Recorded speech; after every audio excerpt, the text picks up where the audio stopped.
Try किया गया है। तो अगर मैं सेल की बात करूं यानी कि कोशिका के विभाजन की बात करूं तो कोशिका के जो पार्ट्स होते हैं कोशिका में वो 3 पार्ट्स होते हैं। सबसे पहले आता है बाह्य आवरण यानी कि कोशिका का जो सबसे ऊपरी भाग होता है उसे हम बाह्य आवरण बोलते हैं। बाह्य आवरण यानी कि आउटर मेम्ब्रेन। इसे 2 पार्ट्स में क्लासीफाई किया गया है, प्लाज्मा मेम्ब्रेन और सेल वॉल। प्लाज्मा मेम्ब्रेन को ही हम सेल मेम्ब्रेन भी कहते हैं। जितनी भी कोशिकाएं होती हैं उनमें प्लाज्मा मेम्ब्रेन प्रेजेंट होती ही होती है और सेल वॉल जो होती है वो पादप कोशिकाओं में पाई जाती है जो किसी भी कोशिका को बहुत कठोर बनाती है। अगर मैं बात करूं इसके जीव द्रव्य यानी कि प्रोटोप्लाज्म की, तो प्रोटोप्लाज्म को भी 2 पार्ट्स में क्लासीफाई किया गया है, काइटोप्लाज्म और न्यूक्लियोप्लाज्म में। काइटोप्लाज्म क्या होता है, जो कोशिका के अंदर एक लिक्विड जेली जैसा लिक्विड प्रेजेंट होता है जो उसकी भौतिक और रासायनिक क्रियाओं को कराने में रिस्पॉन्सिबल होता है, उसको हम काइटोप्लाज्म बोलते हैं, यानी कि एक चिपचिपा लिक्विड। ये सेल्स के अंदर प्रेजेंट होता है इसीलिए इसको काइटोप्लाज्म कहते हैं। इसी तरीके से जो न्यूक्लियस के अंदर लिक्विड प्रेजेंट होता है, द्रव्य प्रेजेंट होता है, उसे हम न्यूक्लियोप्लाज्म कहते हैं। कोशिका अंग यानी कि कोशिकांग सेल ऑर्गेनल्स को हम आगे डिस्कस करेंगे कि इसके कौन कौन से पार्ट्स होते हैं। तो सबसे पहले हम डिस्कस करते हैं बाह्य आवरण यानी कि आउटर मेम्ब्रेन क्या होती है, ये क्या वर्क करती है। तो ये मुख्यतः कोशिका के निश्चित आकार तथा सुरक्षा से संबंधित होती है, यानी कि कोशिका को आकार प्रदान करती है और उसकी सुरक्षा करती है। एक तरीके से रक्षा कवच का कार्य करती है, यानी कि कवर का कार्य करती है। अगर इसके टाइप्स की बात करें तो type of outer membrane, there are 2 types of outer membrane. First plasma membrane और सेल मेम्ब्रेन भी बोलते हैं इसे। सेकंड पार्ट है इसका सेल वॉल, जो पादप यानी कि पेड़ पौधों के अंदर प्रेजेंट होती है। तो सबसे पहले बात करते हैं प्लाज्मा मेम्ब्रेन होती क्या है। कोशिका की सबसे बाहरी सतह पर एक पतली लचीली अर्धपरागम्य झिल्ली पाई जाती है, यानी कि एक लेयर पाई जाती है। इसे हम प्लाज्मा मेम्ब्रेन यानी कि प्लाज्मा झिल्ली या कोशिका झिल्ली कहते हैं। इसका निर्माण प्रोटीन, वसा तथा कार्बोहाइड्रेट से होता है। इसकी मोटाई 75 एंगस्ट्रम यानी कि 7.5 × 10⁻⁻⁹ मीटर होती है। अगर मैं इसकी बात करूं तो इसका कार्य क्या होता है, फंक्शन ऑफ प्लाज्मा मेम्ब्रेन। यह कोशिका को निश्चित आकार प्रदान करती है क्योंकि ये सबसे बाहरी एक कवर होता है, एक बाहरी लेयर होती है, तो ये कोशिका को उसका निश्चित आकार प्रदान करने में हेल्प करती है। कोशिकांगों की सुरक्षा प्रदान करती है, यानी कि जो कोशिका के अंदर पार्ट्स होते हैं उसकी रक्षा करती है।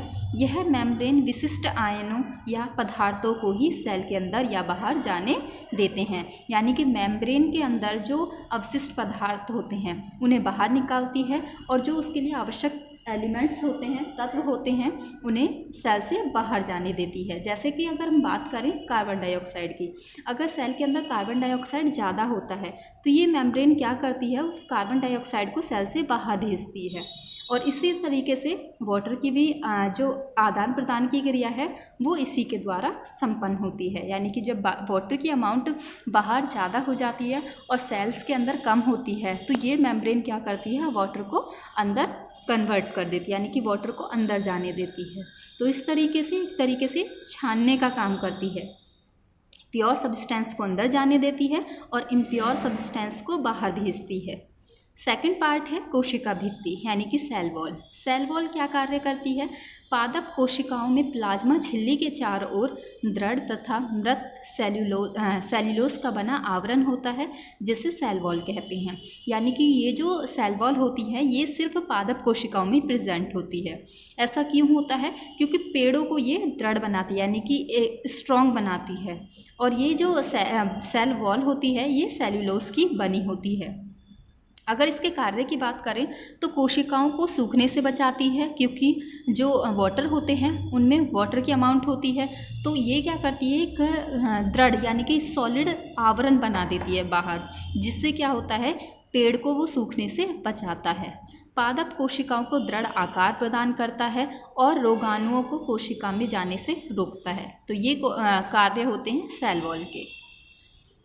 अब बात करते हैं जीव द्रव्य यानी कि प्रोटोप्लाज्म। प्रोटोप्लाज्म क्या होता है, सभी कोशिकाओं यानी कि सेल्स में एक अर्ध तरल जेलीनुमा द्रव्य भरा होता है, यानी कि एक लिक्विड भरा होता है, जिसे हम जीव द्रव्य यानी कि प्रोटोप्लाज्म कहते हैं।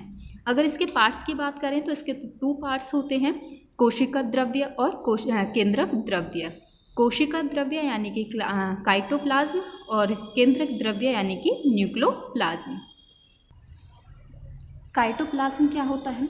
काइटोप्लाज्म यानी कि कोशिका में भरा वह सारा जीव द्रव्य जिसमें अन्य कोशिकांग यानी कि सेल ऑर्गेनल्स उपस्थित होते हैं। यह कई रासायनिक और भौतिक क्रियाएं संपन्न करते हैं। यानी कि क्या होता है कि कोशिका में भरा हुआ जो लिक्विड पदार्थ होता है जिसमें कोशिकांग यानी कि सेल ऑर्गेनल्स प्रेजेंट होते हैं, और ये जो लिक्विड होता है ये बहुत सी फिजिकल और केमिकल रिएक्शंस को करने में हेल्प करता है। अब बात करते हैं केंद्रक द्रव्य की यानी कि न्यूक्लियोप्लाज्म की। तो केंद्रक में उपस्थित जीव द्रव्य जिसमें गुणसूत्र और केंद्रिका उपस्थित होते हैं, इसको हम न्यूक्लियोप्लाज्म कहते हैं। यानी कि ये जो एक लिक्विड होता है जो किसमें प्रेजेंट होता है? सेंटर यानी कि केंद्रक न्यूक्लियस में प्रेजेंट होता है। अब बात करते हैं फंक्शन ऑफ प्रोटोप्लाज्म की।